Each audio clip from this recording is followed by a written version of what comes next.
Oui, oui, oui. Ha, ha, ha. La grande découverte TV. Chaîne ya Banambuka.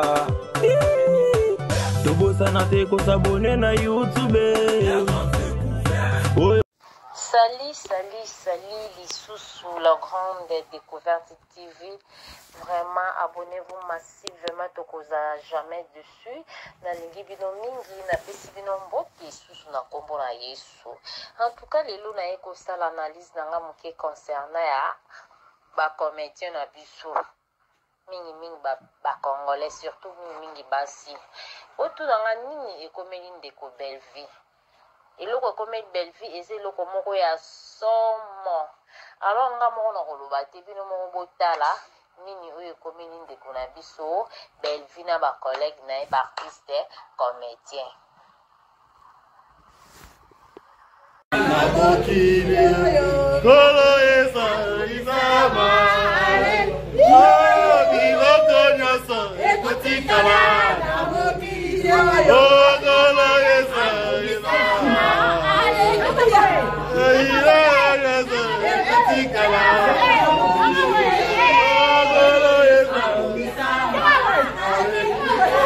Bambongo nyoso tikala na moti ogoro esa isama haleluya okofina nyoso tikala na moti ogoro esa isama haleluya okofina nyoso tikala na moti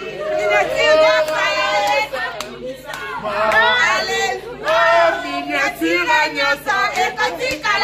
Plus tardé na moni kibino nyoso botali ndeko na biso Belleville azoyemba azokumisa nzambe alobi biloko nyonso kotika na mokili okolo yesu akumisa haleluya. Vraiment ozomona ke mutu aza vraiment na posa ya ba problème te.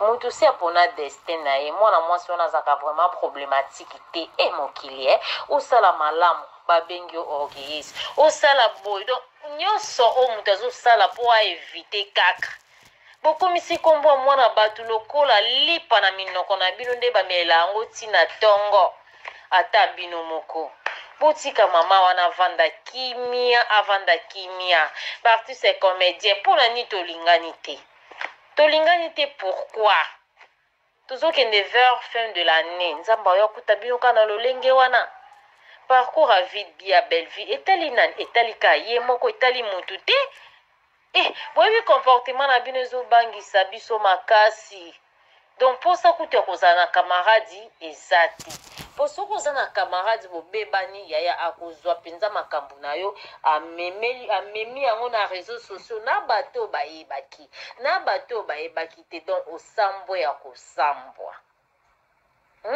eza kitoko te bandeko na nga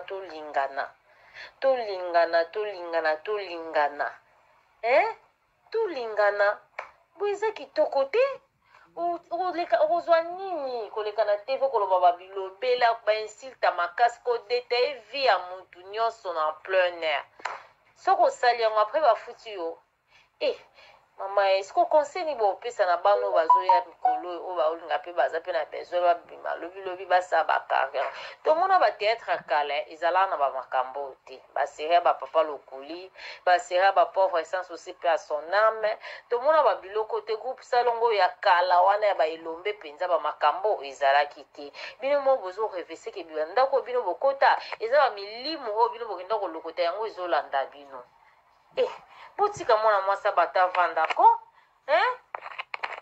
yango moko ayembi miniatire nyonso ekotikala na mokili oyo kolo esakumisama haleluya bambongo nyonso ekotikala na mokili oyo kolo esakumisama haleluya. En tout cas félicitations Belleville Kanzi ndenge ozalaka kimia babi arme ya solo ya bitumba eza silence quand nde ogardaka silence wana garde ka silence nao